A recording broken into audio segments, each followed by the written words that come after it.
దేవాని సాక్షిగా నేనుండుట ఈ మంటికి భాగ్యము. ప్రైజ్ లార్డ్ అండి అందరికీ. ఇప్పటి వరకు మీరు వింటున్న సాక్ష్యాల ద్వారా ఎంతగానో ఆదరించబడుతున్నారు, అలాగే మీ యొక్క ఆత్మీయ జీవితాల్లో ఎదుగుతున్నారని దేవుడి నామాన్ని ఎంతగానో మహిమపరుస్తున్నాము. అయితే ఈరోజు మరొక కొత్త సజీవ సాక్షితో మీ ముందుకు రావటానికి దేవుడు కృప చూపించాడు.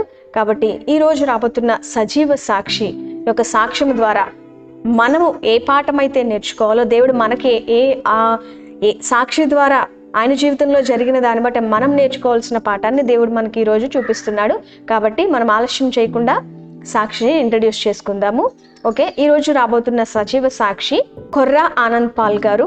ఆయన సాలేం నిరీక్షణ ప్రార్థనా మందిరంలో సేవకునిగా 15 సంవత్సరాల నుంచి పనిచేస్తున్నారు. అలాగే 2 గ్రామాల్లో రాజుపేట, జంగాలపల్లి కాలనీ 2లో పనిచేస్తున్నారు. కోటగుర్ల మండలం, అనకాపల్లి జిల్లాలో ఈ 2 గ్రామాల్లో సేవకునిగా 15 సంవత్సరాల నుండి రాజుపేటలో, రీసెంట్గా మనకి కాలనీ 2లో, జంగాలపల్లి కాలనీ 2లో సేవ అనేది స్టార్ట్ చేశారు. అయితే ఈ పాస్టర్ గారి యొక్క సాక్ష్యమును, ఎలా ఈ 15 సంవత్సరాల జీవితము ఎలా మారడానికి దేవుడు చూపించిన దారి, ఆయన జీవితంలో జరిగిన మార్పులను మనం తెలుసుకొని ఆయన జీవితంలో జరిగిన మార్పుల ద్వారా మనం ఏ పాఠం నేర్చుకోవాలో దేవుడు మనకి చూపిస్తున్నాడు. కాబట్టి సాక్షిని మనము ఇన్వైట్ చేయాలి. ప్రైజ్ లార్డ్ పాస్టర్ గారు, ఈరోజు సజీవ సాక్షులకి మీకు వెల్కమ్ చెప్తున్నాం. పాస్టర్ గారు అందరికీ వందనాలండి. Praise lord. పాస్టర్ గారు, మీరు మీ సాక్ష్యాన్ని, అంటే మీరు 15 జీవితంలో మీ సాక్ష్యాన్ని ఇక్కడ కాకుండా ఇంకా ఎక్కడైనా షేర్ చేసుకున్నారండి? నేను ఏ చోటుకు వెళ్ళినా అనేక స్థలాలు ముందు సాక్ష్యం తెలియపరిచిన తర్వాతే నేను దేవుని యొక్క వాక్యాన్ని ప్రకటిస్తాను. వెళ్ళి ముందు సాక్ష్యం చెప్తాను, ముందు సాక్షిగా వాడబడతాను, ఎలా రక్షించబడ్డానో, దేవుడు మా జీవితాల్లో ఎలాగా మమ్మల్ని రక్షించుకొని దేవుని పరిచయం నడిపించుకున్నారో అది తెలియపరిచిన తర్వాత అప్పుడు నేను దైవ సందేశాన్ని ఇస్తాను. Okay pastor. అయితే ఈరోజు పాస్టర్ గారి యొక్క సాక్ష్యం మనము చిన్ననాటి నుండి దేవుని యందు ఎలా ఎదిగారో, లేకపోతే ఆయన ఎప్పుడు దేవునిలోనికి మారారో, దేవుని ఆత్మ ఆయన ఎప్పుడైతే తాకిందో, మనం ఆ విషయాలన్నీ కూడా మనం తెలుసుకుందాము. ఓకే పాస్టర్ గారు, మీరు చిన్నప్పటి నుంచి యేసుక్రీస్తు గురించి తెలుసా అండి? చిన్నప్పటి నుంచి మాకు యేసు గురించి తెలియదమ్మా. మేము పుట్టడం అయితే మాది యాదవ కులము, గొల్లల కుటుంబంలో మేము పుట్టాము. అయితే మేము చాలా భయంకర విగ్రహారాధన చేసేవాళ్ళమి. ఇంచుమించు నాకు 10 సంవత్సరాల వయసు వచ్చే వరకు కూడా విగ్రహారాధనలోనే జీవించాను. అమ్మతో పాటు నేను కూడా విగ్రహాన్ని చేసేవాడిని. ఆ తదుపరి అమ్మ ప్రభువుని నమ్ముకున్నాక అప్పటి నుంచి నేను సండే స్కూల్కి వెళ్ళడం, చర్చికి వెళ్ళడం చేసేవాళ్ళం. Okay pastor. అంటే మీ కుటుంబం ఎంతమంది పాస్టర్ గారు? కుటుంబంలో నేను, అమ్మ. మీరు ఒక్కరేనండి? ఒక్కరిని. అమ్మకి నేను ఒక్కరిని బిడ్డని, అమ్మ నేనే. మీరు చిన్నప్పటి నుంచి కాదు. అంటే మరి మీకు ఎప్పుడు యేసుక్రీస్తు గురించి? నాకు యేసుక్రీస్తు గురించి ప్రభు తెలియడానికి అమ్మ 92లో యేసు ప్రభుని నమ్ముకుంది. అమ్మ అప్పటివరకు విగ్రహారాధన చేసేది. 92లో ఆమె ప్రభుని నమ్ముకున్న తర్వాత అప్పటి నుంచి నేను ఆమె వెళ్ళే మార్గంలోకి నేను కూడా వెళ్ళి ఆమెతో పాటు చర్చికి వెళ్ళడం రావడం చేసేవాను. అంటే మీకు అప్పటికి ఎన్ని సంవత్సరాలు? అప్పుడు నాకు 12వ సంవత్సరం, 11-12 సంవత్సరాల వయసు ఉంటుంది అంతే. ఎంతవరకు చదువుకున్నారు? నేను 5వ తరగతి వరకు చదువుకున్నాను అంతేనండి. అంతే. అది స్కూల్కి వెళ్ళి చదువుకోలేదు, గోళ్ళ మీద అక్షరాలు చూసి చదువుకున్న చదివే. స్కూల్కి వెళ్ళేవాని కాదు, ఆటకి, సినిమాలకి, లోకానుసారమైనటువంటి తీరులో తిరిగి చేపలు పట్టుకోవడానికి వెళ్ళడం, అదే ప్రస్తుతానికి నా జీవితం. ఓకే. అంటే మరి మీ జీవితం ఎలా ఉంది కదండి, ఇలా ఉంటున్నప్పుడు మరి మీకు దేవుని గురించి, అంటే మీ అమ్మగారు 92లో నమ్ముకున్నారు, మీరు అలా నార్మల్ గా మీ అమ్మగారితో పాటు వెళ్ళారు, చర్చికి వెళ్ళేవాను కాదు. అప్పటికి ఇంకా నేను ఇంకా బాప్తిసానికి చిన్న కుర్రాన్ని, నా వయసు కూడా చాలా తక్కువ. చర్చి కూడా సరిగ్గా వెళ్ళేవాని కాదు, ఏదో అలా చర్చికి వెళ్ళడం మళ్ళీ రావడం. పాస్టర్ గారు స్తుతి ఆరాధన చేసినప్పుడు అలాగే వెళ్ళి కూర్చోవడం. ఆరాధన అయిపోయిన తర్వాత చర్చికి వెళ్ళేవాని, కానీ ఆరాధన అవ్వకుండా చర్చికి వెళ్ళేవాని కాదు. ప్రారంభం నుంచి ఉండేవాని కాదు చర్చిలో, మధ్యలో వెళ్ళేవాడిని. మళ్ళీ అయ్యగారు వాక్యం చెప్పేసిన వెంటనే మధ్యలోనే మళ్ళీ ముగింపు ఆరాధన అయిపోయిన వెంటనే అవ్వకుండానే ఇంటికి వచ్చేసేవారు. సరిగ్గా చర్చికి వెళ్ళేవాని కదా. గొల్లపురంలో ఉన్నంత కాలం కూడా నేను ఆ చర్చికి సరిగ్గా వెళ్ళేవాని కాదు. ఆ తర్వాత దేవుని కృపను బట్టి నేను అక్కడ ఉండి చదువుకోలేదు. రెండవది ఆ చదువుతో పాటు ఏ పని కూడా నేను చేయలేదు. అంటే నేను ఎప్పుడు ఏ పనికి వెళ్ళలేదు, నాకు పని రాదు. రెండవది నేను చదువుకోలేదు. అందువల్ల ఏంటంటే అక్కడ ఉంటే ఒకవేళ పాడైపోతానేమో అనే ఉద్దేశంతో అమ్మ గొల్లపురంలో ఉన్నట్టు నన్ను తీసుకొని రాజుపేట అనే గ్రామం కొండ మీదకి 93వ సంవత్సరంలో తీసుకొచ్చి నేను కొండ మీద పడేస్తాను. అంటే అక్కడ రిలేటివ్స్ ఉన్నారు. అయితే మాకు కొద్దిగా కొండపోటు ఉంది ఇక్కడ. ఆ కొండపోటు పోతుందని, అది అన్ని ఎవరో తీసేసుకున్నారనే ఉద్దేశంతో అమ్మ ఏం చేసిందంటే నువ్వు రాజపేట వెళ్ళిపోతావా అని అడిగింది.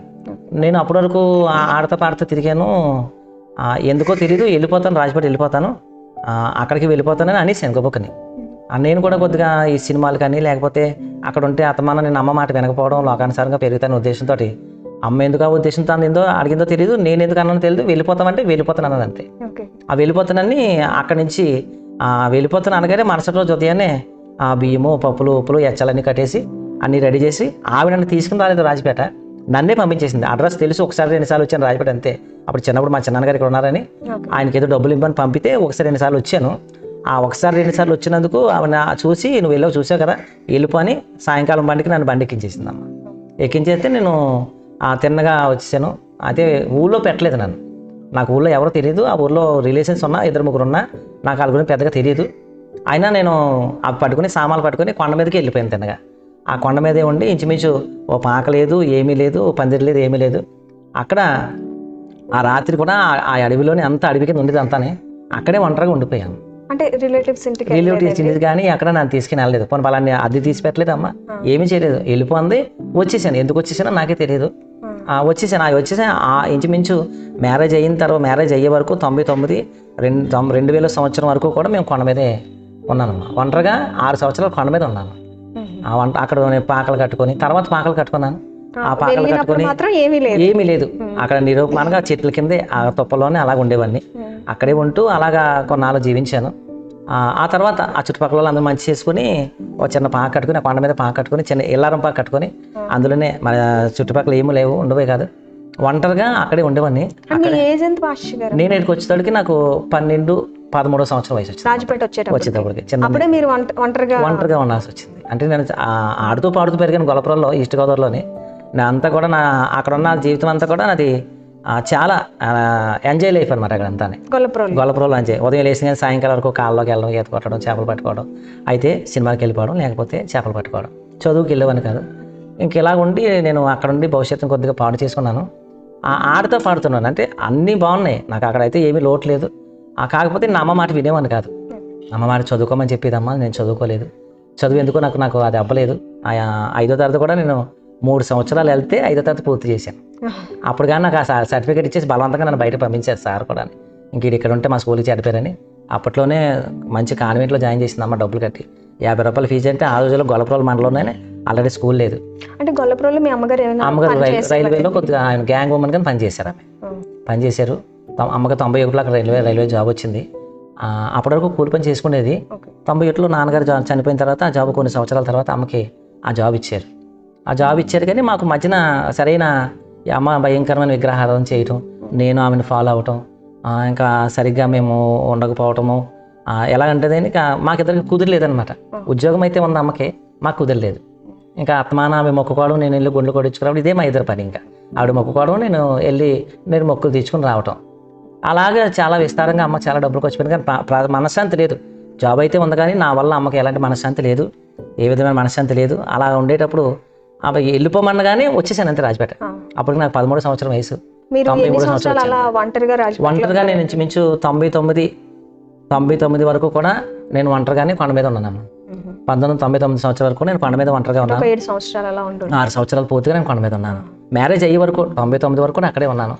అక్కడ ఉంటాను కానీ నాకు మ్యారేజ్ అయింది. కొండ మీద ఉంటాను కానీ మ్యారేజ్ అయింది. మా పాస్టమ్ గారిని కూడా నేను అప్పటికి కొండ మీద ఉంటామని గట్రా ఏం చెప్పలేదు, గొల్లపురంలో ఉంటామని నాకు ఆమెను ఇచ్చారు. ఆ తర్వాత మేము మెల్లగా మళ్ళీ నేను ఎక్కడ ఉంటే నువ్వు అక్కడ ఉండాలి కదా, నేను ఏ స్థలం ఉంటే ఆ స్థలంలో ఉండాలి కదా అని కొద్దిగా అలా చెప్పడంలోనే జాయిగా ఆమెను మా మనసు మార్చుకుని తీసుకొచ్చాను. తీసుకొచ్చినప్పుడు కూడా ఈ 7 సంవత్సరాలు ఏమైనా అంటే మీరు ఇంకా దేవుని గురించి అసలు ఇంకేం లేదమ్మా. ఇక్కడికి వచ్చిన తర్వాతే నేను దేవుని గురించి తెలుసుకున్నాను. గొల్లపురంలో ఉన్నంత కాలం కూడా నేను చర్చికి సరిగ్గా వెళ్ళేవాని కాదు, బైబిల్ చదివాను కాదు, నేనేమి నేర్చుకోలేదు అక్కడ. మా అయ్యగారు మా ఆత్మీయ తండ్రి గారు బలమైన దైవజనుడు. అయితే ఆయన వాక్యం విన్నప్పుడు ఇన్స్పైర్ అయ్యేవాడిని. ఆ వయసులోనే ఆయన అగ్ని వంటి దైవజనుడు, మంచి వాక్యం చెప్పేవారు ఆయన. ఆ వాక్యానికి భయపడేవాడిని కానీ దేవునికి లోపడేవాడిని కాదు. ఇక్కడికి వచ్చాక నేనేం చేశాను, నేను మందిరాలు వెతుకోవడం ప్రారంభించాను. ఎక్కడ మందిరం ఉంటే వెళ్దామని బైబిల్ చదవడం. అప్పటి వరకు నేను బైబిల్ కూడా చదవలేదు. గొల్లపురంలో ఉన్నంతకాలం నేను బైబిల్ ఏ రోజు చదవలేదు. ఇక్కడికి వచ్చి రాజపడి వచ్చిన తర్వాత కొండ మీద ఒంటరిగా ఉండేవాను కదా, బైబిల్ చదువుకోవడం, పాటలు పాడుకోవడం. అలాగే అక్కడికి గడ్డి కోసుకోవడానికి వచ్చిన వాళ్ళందరికీ ఇంచుమించు రోజుకు 100 మంది పొద్దున్న ఒక 100 మంది సాయంత్రం మధ్యాహ్నం పూట గడ్డి కోసడానికి వచ్చేవారు ప్రజలందరూ, ఊళ్ళో వాళ్ళందరూ. వాళ్ళు సోమాలు వేసుకునే వాళ్ళు వచ్చేవారు, భవానీ మాలు వేసుకునే వాళ్ళు వచ్చేవారు. వాళ్ళు గడ్డలు కోసుకోవడం పోతే వాళ్ళందరికీ వాళ్ళు గడ్డలు కోసుకుంటూనే నన్ను అడిగేవారు అనమాట. యేసుప్రభు గురించి చెప్పమంటే బైబిల్ తీసి నాకు వచ్చినవి నాకు బైబిల్ కొద్ది జ్ఞానంతో వాళ్ళకి అలాగా చెప్పడం ప్రారంభించేవాడిని. నాకు సువార్త నా పని చేసుకునేవాడిని, మొక్కలకు నీళ్ళు పోసుకునేవాడిని. అలాగే వాళ్ళతో పాటు అలా కాలం గడిపేసి ఒంటరిగా ఉండేవాడిని కాబట్టి బైబిల్ చదువుకోవడం, పాటలు పాడుకోవడం. మీ అమ్మగారు మీకు ఫుడ్కి అది పంపించేవారు? నెలకు వచ్చేటప్పటికి నేను అక్కడికి వెళ్ళి ఎచ్చాలని తెచ్చేసుకునేవాడిని, గొల్లపురంలో తెచ్చుకునేవాడిని. ఆ తర్వాత ఇక్కడికి వచ్చాక నేను పూర్తిగా దేవుని యొక్క గ్రంథం చేత పట్టుకొని బైబిల్ చదువుకోవడం, చర్చిలు ఎదుకున్నాను. ఎక్కడైనా ఇక్కడ చర్చ్ ఉంటే బాగుంది కదా అని ఎదుకున్నాను. మొట్టమొదటిసారిగా నేను వెళ్ళింది క్రీస్తు కృపయ బాప్టిస్ట్ చర్చ్కి వెళ్ళాను, మాది ఫస్ట్ టైం. అయితే అక్కడ నేను వచ్చిన ఆరాధన వేరు, ఇక్కడ జరుగుతున్న ఆరాధన వేరు. అందువల్ల నేను కొన్ని వారాలు మాత్రమే నేను అక్కడికి వెళ్ళగలిగాను. అప్పట్లో మరి క్రీస్తు యోహాన్ పాస్టర్ గారు అప్పుడు ఆయన అందులో పనిచేసేవారు. ఆ తర్వాత నాకు అక్కడ ఎందుకో నేను అక్కడి నుంచి ఎమ్మలేకపోయాను, వాళ్ళ మధ్యన ఎమ్మలేకపోయాను. అంటే నేను పెరిగింది ఇక్కడికి వాతావరణం కొద్దిగా అంతా ఇదంతా ఆ పాటలు అవన్నీ కొద్దిగా వ్యత్యాసంగా ఉండడం వల్ల నాకు తెలియదు. మీకు అక్కడికి వెళ్ళిన తర్వాత దేవునితో ఎక్కువ ఉన్నారు అని చెప్తున్నారు కదండి. రాజపేట వచ్చిన తర్వాత మీ బైబిల్ ఇవన్నీ ముందే మీరు తెచ్చుకున్నారు? బైబిల్ కూడా తెచ్చుకున్నాను. వచ్చితో నేను బైబిల్ తెచ్చుకున్నాను. గొల్లపురం నుంచి వచ్చిన ముందే నాకు అమ్మ పాస్టర్ గారిని అడిగి బైబిల్ తెచ్చుకున్నాను. ఆ రోజు బైబిల్ తెచ్చుకొని బైబిల్ చదువుకోవడం, పాటలు పాడుకోవడం ఇవన్నీ చేసేవాడిని. ఆ తర్వాత మళ్ళీ అక్కడ నచ్చకపోతే మళ్ళీ బెతస్దాకి వెళ్ళాను. ఆ బెతస్దా నుంచి మళ్ళీ పెంతెకొస్తు ఆరాధనకి వెళ్ళాను. అంటే ఒక్కొక్క దగ్గర అప్పుడప్పుడు డినామినేషన్స్ ఉంటాయనే విషయం నాకు అప్పుడప్పుడు తెలియదు. నేను గొల్లపురంలో ఉందంటే మా అయ్యగారు అక్కడ పరిచర్య, అక్కడ ఆరాధన, అక్కడ వాక్యం అవే నాకు తెలుసు. ఇక్కడికి వచ్చిన తర్వాత అన్నీ నాకు కొన్ని డిఫరెంట్గా కనబడుతున్నాయి. అప్పుడు నేను అదే ఊర్లో ఉన్నాను. ప్రభువా మరి నాకు ఇక్కడ ఎందుకో కుదరలేకపోవడంతో మళ్ళీ నేను పీపీ అగ్రహారము ఎమాన్యుయల్ మినిస్ట్రీ చర్చ్కి వెళ్ళాను. అక్కడికి ఒక పాస్టర్ గారు వచ్చారు. నేను గొల్లపురంలో ఏ ఆరాధన అయితే నాకు దొరికిందో ఆ ఆరాధన నాకు అక్కడ దొరికింది. యేసురాజు గారిని ఒక ఆయన హ్యాండిక్యాప్డ్ అయినా ఆ దైవజనులు మంచి వాక్యం చెప్పేవారు, మంచి స్వరంతో పాటలు పాడేవారు. అప్పుడే పాటలు కూడా నేను ఆయన పాడుతున్నప్పుడు ఎక్కువ పాటలు నేర్చుకున్నాను.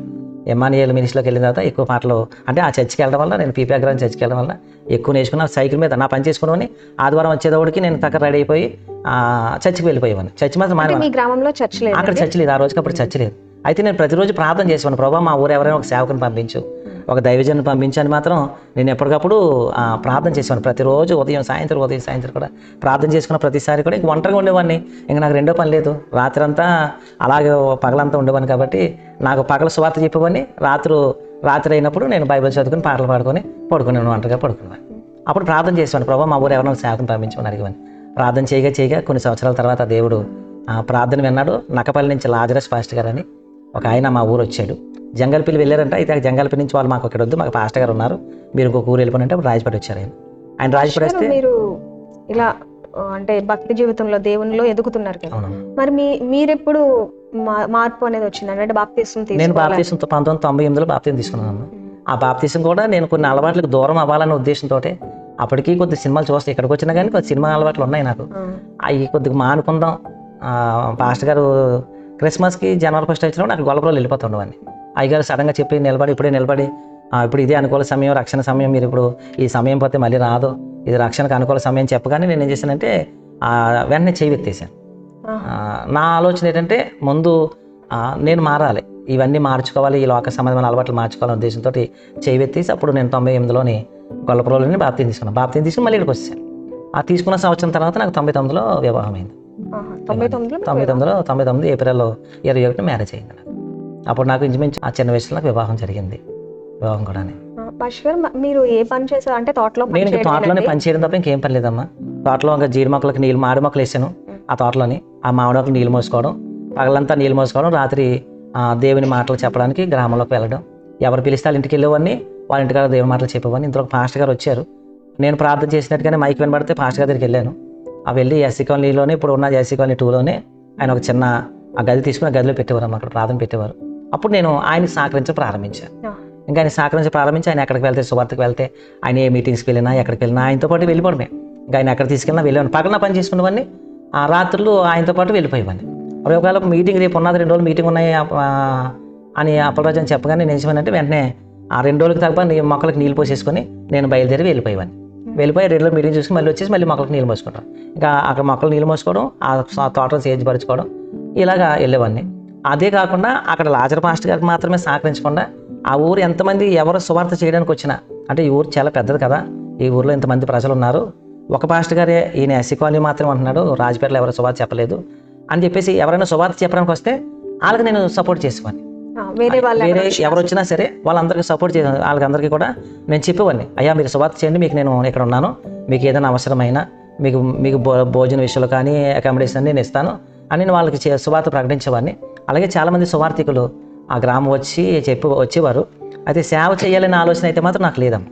అమ్మ డబ్బులు పంపిస్తుంది, నేను ఆ రోజులోనే అంటే అలాగని నేను మరి కడుపేద స్థితిలో నుంచి అయితే రాలేదు. ఒక మాదిరిగా నేను అమ్మ దగ్గరికి వచ్చినప్పటికే నాకు ఊహ వచ్చేటప్పటికే పర్వాలేదు, దేవుడు అమ్మకు ఉద్యోగం ఇచ్చాడు, తర్వాత కూలి పని చేసి కూడా నన్ను బాగానే పెంచగలుగుతుంది, అన్నీ బాగానే ఉన్నాయి. ప్రాబ్లం తినడానికి ఉండడానికి ఎలాంటి సమస్య అయితే లేదు దేవుని దయ వల్ల. అయినా కానీ నేను అందరితో, తమ్ముడు నువ్వు సేవకి వెళ్ళు, నువ్వు పాటలు బాగా పాడుతున్నావు, నువ్వు వాక్యం బాగా చెప్తున్నావు, చదువుతున్నావు, బైబిల్ నీకు డిగ్రీ చదివిన వాళ్ళకి ఒక 2 కుర్రోళ్ళు వచ్చారు కొండ మీదకి వస్తే లాజర్ పాస్టర్ గారు బైబిల్ చేతికిచ్చి ఈ వచనం చదువు బావంటే వాళ్ళిద్దరూ డిగ్రీలు పూర్తి చేశారు. కానీ వాళ్ళు బైబిల్ చదవలేకపోయారు. ఏజ్ గోడ మీద అక్షరాలు చదివి నేను బైబిల్ చదివితే వాళ్ళు ఆశ్చర్యపోయారు.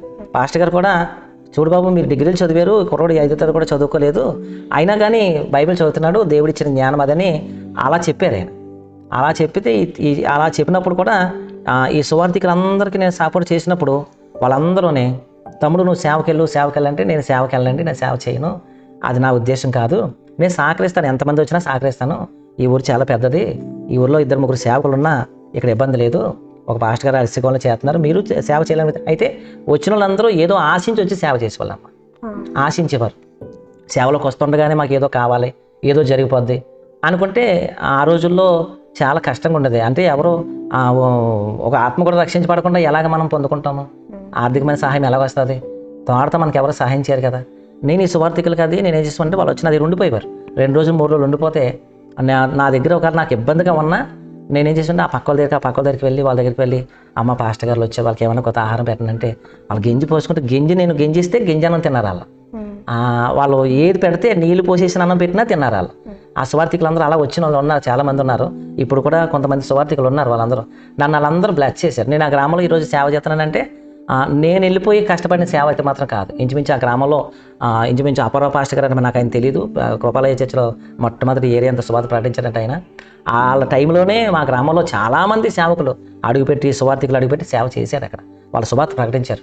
నేను ఇప్పటికీ అదే మాట చెప్తాను, నేను కష్టపడిపోయి చేసింది కాదు, ఇంతమంది వచ్చి వాళ్ళ పాదధూలు దులిపి వాళ్ళు అందరూ కూడా అక్కడ వారు చేసిన ప్రార్థన, సువార్థికులు నా కొరకు చేసిన ప్రార్థన, వాళ్ళ యొక్క పాదధూలోంచి నేను పుట్టాను అనే విషయాన్ని నేను ఎప్పటికీ మర్చిపోను. మరి మీరెప్పుడు సేవకి? నేను సేవకి ఇంచుమించు నేను 2004 నుంచి 2008 వరకు, నేను 2004 వరకు విశ్వాసంగా ఉన్నాను. నేనైతే లాజర్ పాస్టర్ గారు బయటకు వచ్చేసాను. నేను ప్రత్యేకంగా బయటకు వచ్చి నా భార్య కోసం, నా కోసము మేమిద్దరం ఇంట్లో ప్రార్థన చేసుకునే వాళ్ళమే. అలా మేము ప్రార్థన చేసుకుంటే మరొక 2 మాతో పాటు యాడ్ అయ్యారు. ఒక ఆవిడ విజయవాడలో రక్షించబడి వచ్చింది, మరొక ఆవిడ మా దగ్గర ఉండేది. ఆ ఈదుల వాళ్ళు కొంతమంది అలా కూర్చొని గృహకూడి పెట్టుకుని ప్రతి వారం కూడా గృహకూడి పెట్టుకునే వాళ్ళమే. కొంతమంది సేవకులు పిలిచాను కానీ వాళ్ళు వచ్చి సేవ చేయలేకపోయారు. డేవిడ్ రాజ్ పాస్టర్ గారు ఇక్కడే ఉండేవారు. డేవిడ్ రాజ్ పాస్టర్ గారు వచ్చారు, కొన్నాళ్ళు నడిపించారు.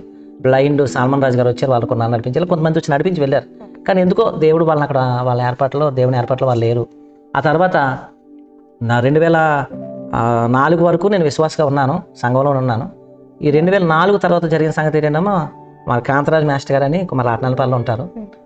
ఆయన నేను కొండ మీద ఉన్నప్పుడే నా కోసం కబురు పెట్టేవారట.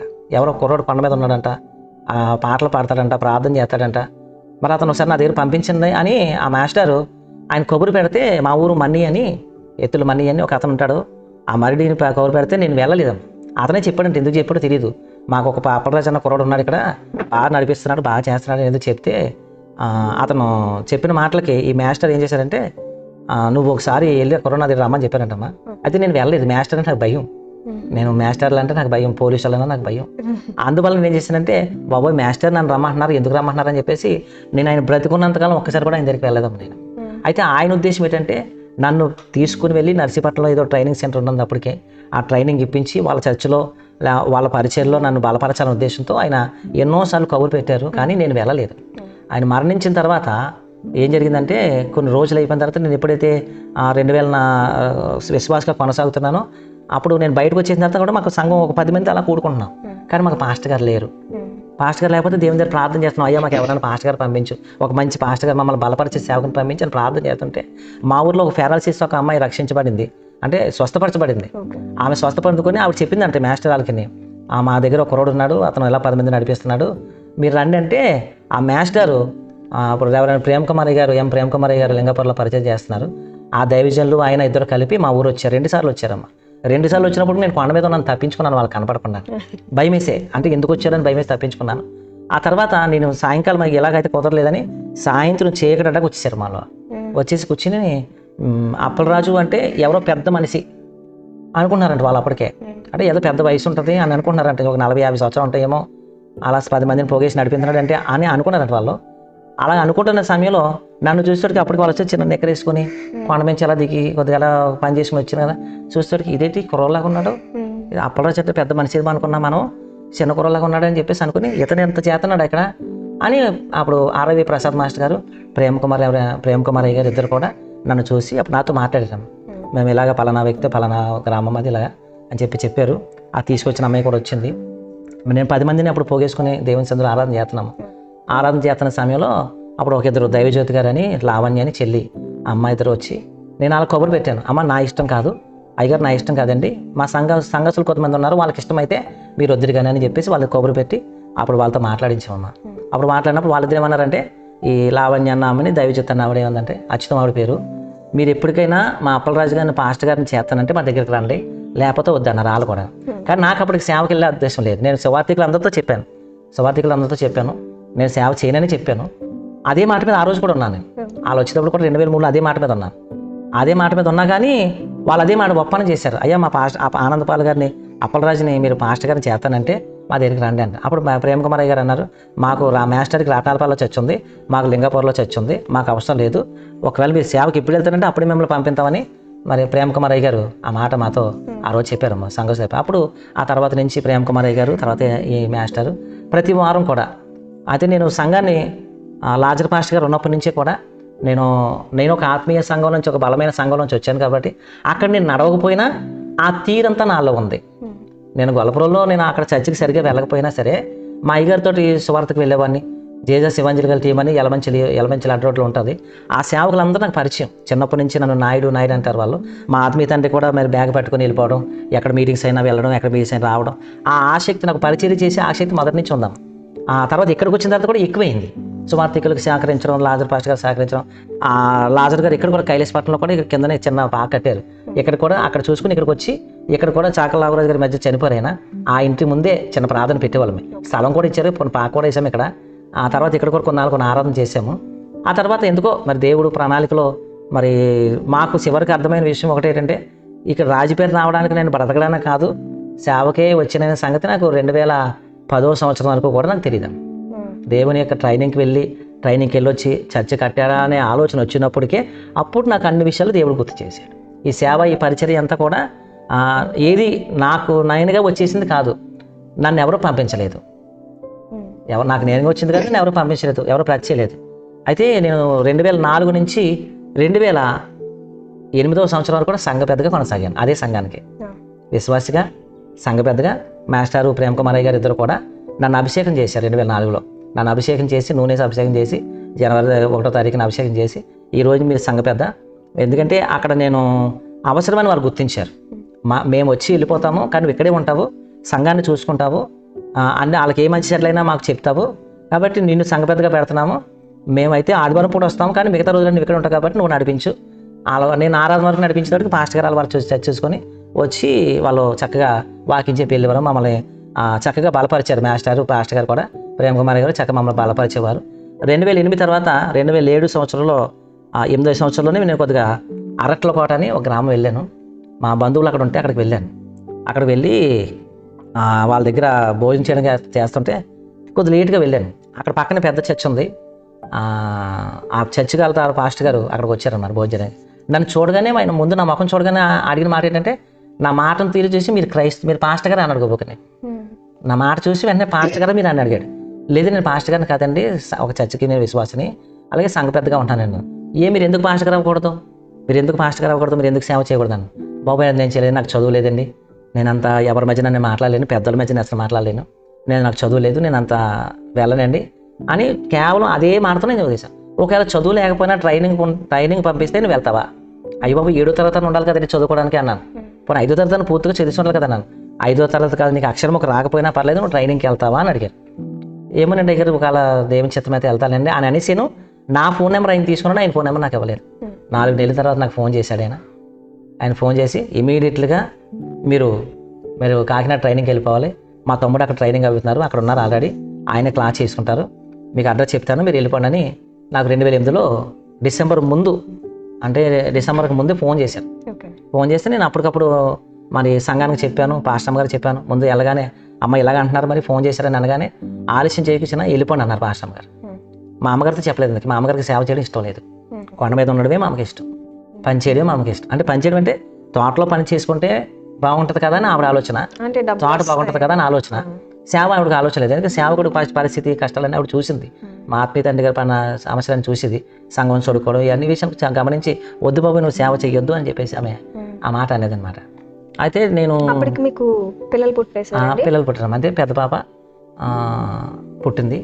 పెద్ద పాప నాకు 2 పాపలు 1 బాబు, 2 పాపలు 1 బాబు.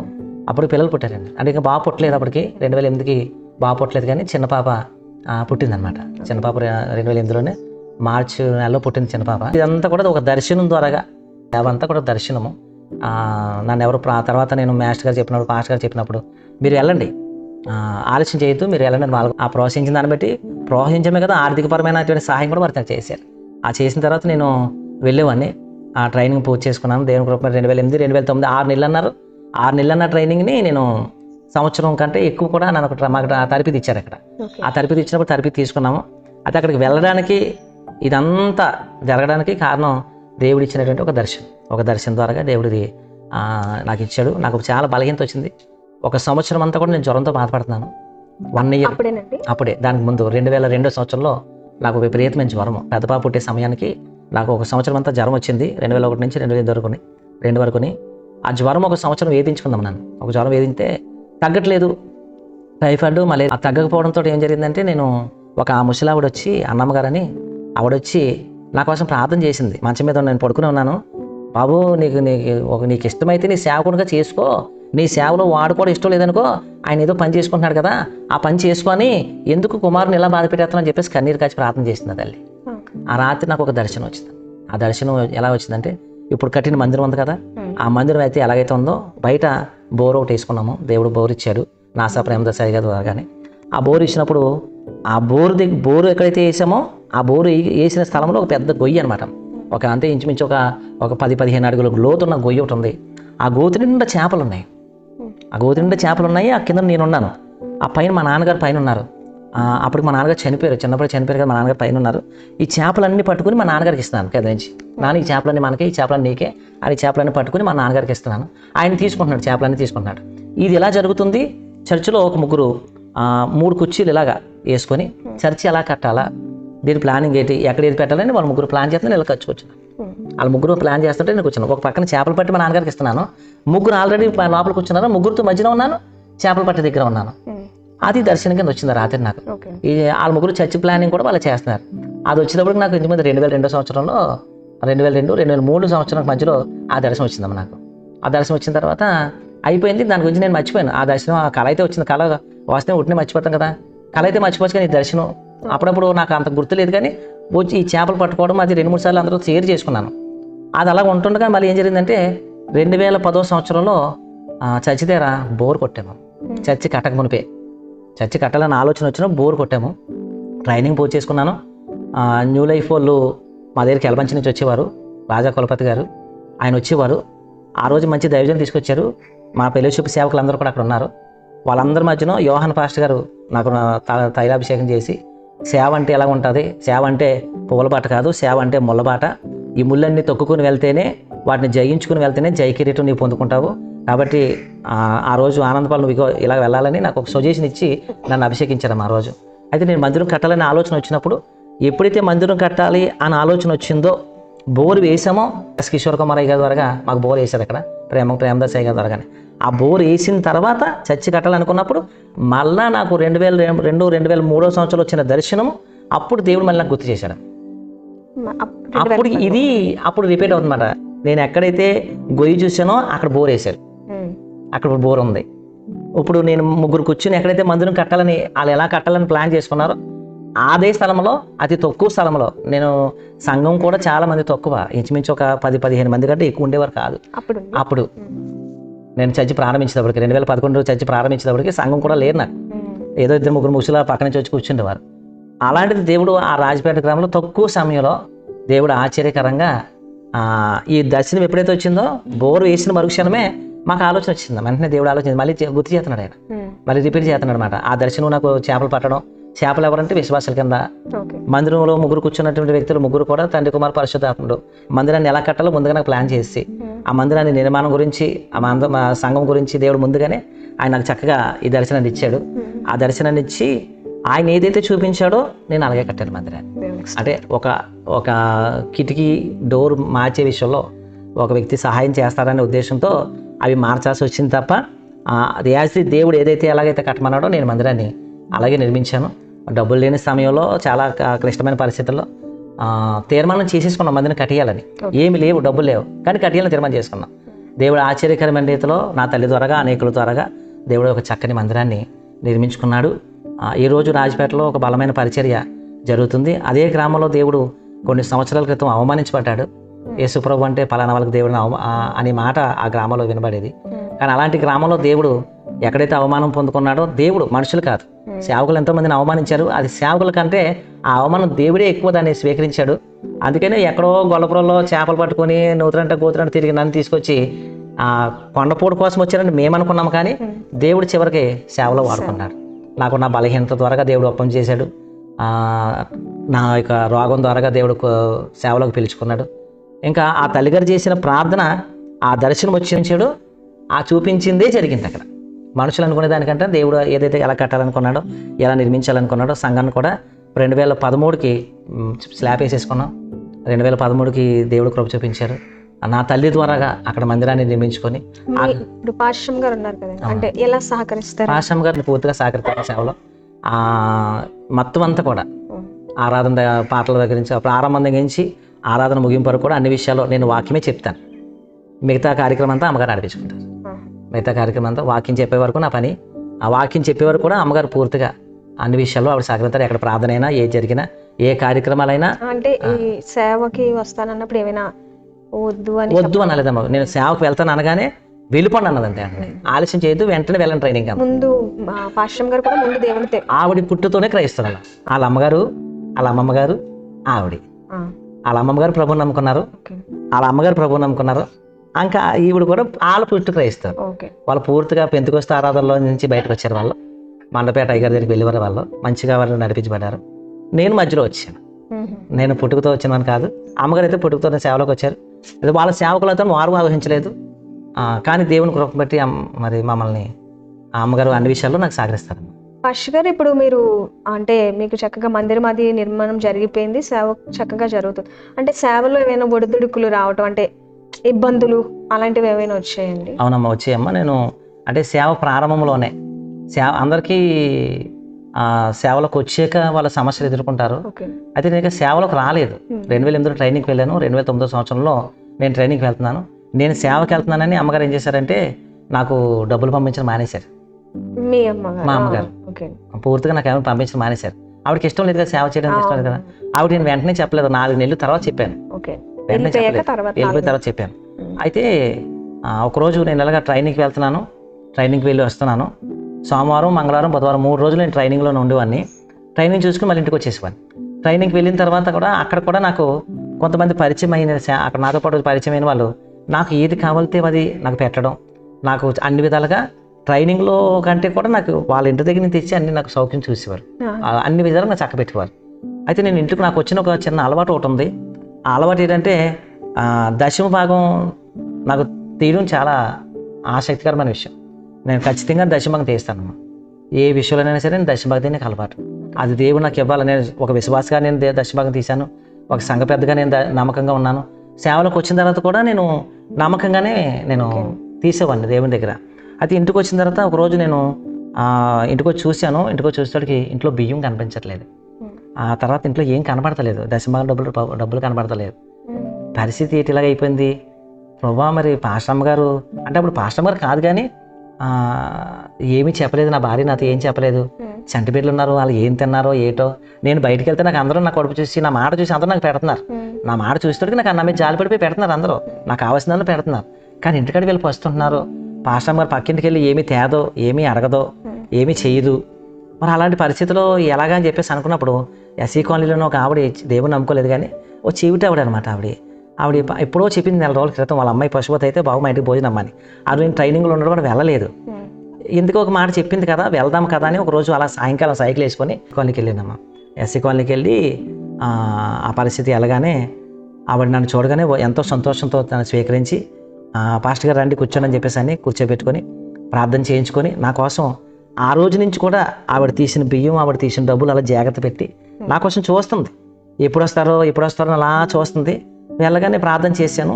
ఆవిడ నాకు తెచ్చి కొన్ని ఏదో స్వీట్స్ అని కొన్ని రైస్ ఒక 100 రూపాయలు కానుక తీసి నాకు ఇచ్చింది. ఆవిడ అలా ఇస్తుండగా మరొక అంజనాలు ఏం చేసిందంటే పాస్టర్ గారు మా ఇంటికి రండి. అప్పుడు తారా సంస్థ అని మాకరపాలలో తారా సంస్థ ఉండేది.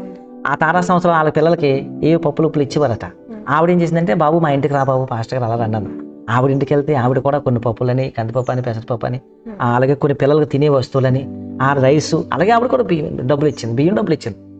అలాగే అలాగే ఆ రోజు ఒక 4ంటికి తిరిగి నన్ను పిలిచారు. 4ంటికి వెళ్తే నలుగురు కూడా నాకు అక్కడ ఒక 2 కొంచాల బియ్యము, ఒక 8 కేజీల రైస్ అయ్యింది. అలాగే వాళ్ళు ఇచ్చిన డబ్బులు ఒక 200 రూపాయల కానుక అయ్యింది. అంతా ఓకే, బాగుంది.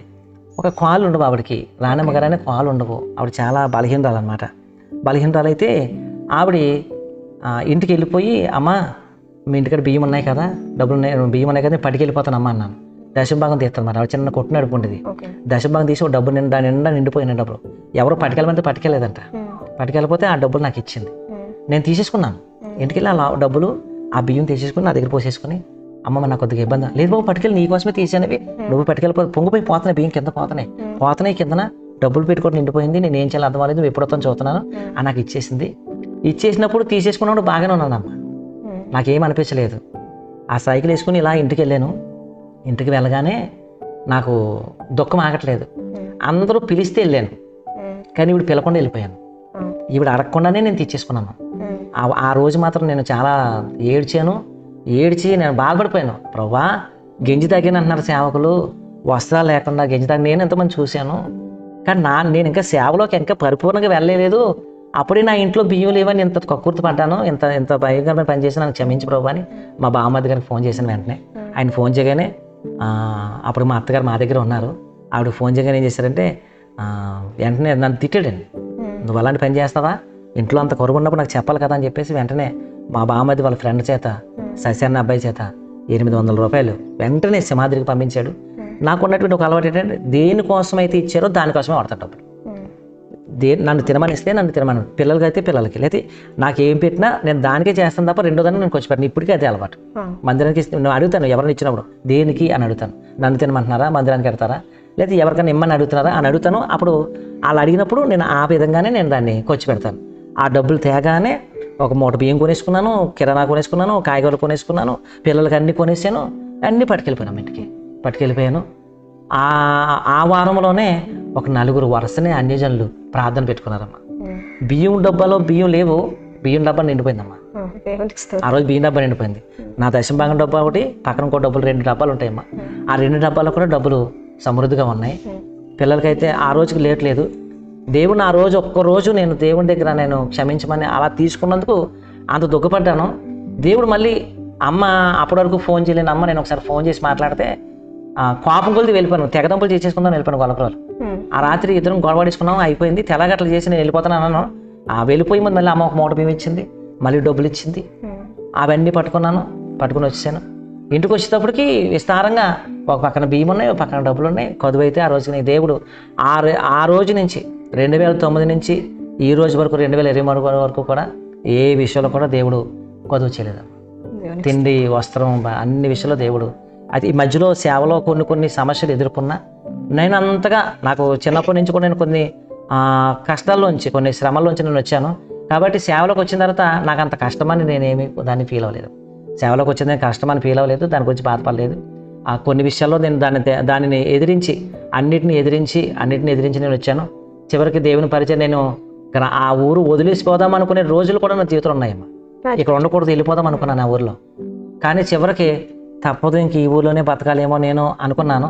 కానీ దేవుడు మారినటువంటి పరిస్థితిని కూడా, తలరాత్రులు కూడా మార్చేవాడని దేవుడు కాబట్టి ఆయన మార్చి చూపించి ఆయన వాగ్దానం చేశారు, నేను ఉన్నాను, నేను పోషిస్తాను, నేను నడిపిస్తాను, నేను బలపరుస్తాను, నువ్వేమాత్రం కూడా నువ్వు భయపడొద్దు, అమ్మ గురించి నువ్వు ఆలోచించొద్దు, నేనున్నాను. ఒకసారి కాదు, నేను అన్ని విషయాల్లో బలపడే వరకు ప్రతిరోజు దేవుడు నాతో మాట్లాడాడు.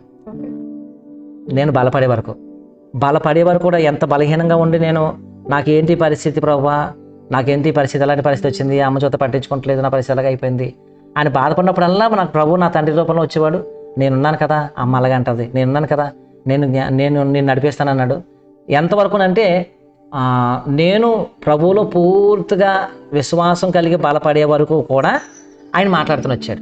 అప్పటి వరకు మాట్లాడారు, ఇంకా నన్ను బలపరిచాడు, నన్ను ఒక దగ్గర నిలబెట్టేశాడు. ఇంకా అక్కడి నుంచి ఇంకా నా అవసరం లేదు, నీతో కూర్చుంటే నాకు కుదరదు కదా, ఇంకా నా నీళ్ళతో చాలా మంది ఉన్నారని ఇంకా ఆయన సైడ్ అయిపోయాడు. ఆయన నన్ను విడిచిపెట్టలేదు, ఈ రోజు కూడా నన్ను విడిచిపెట్టలేదు. అన్ని విషయాల్లో దేవుడు నన్ను ఆర్థికంగాను, ఆ బిడ్డల విషయంలో, బిడ్డలు చదివించుకునే విషయంలోనూ దేవుని కృప బట్టి ఈ రోజుకి ఏ విధమైన లోటు కూడా లేకుండా దేవుడు నడిపిస్తున్నాడు.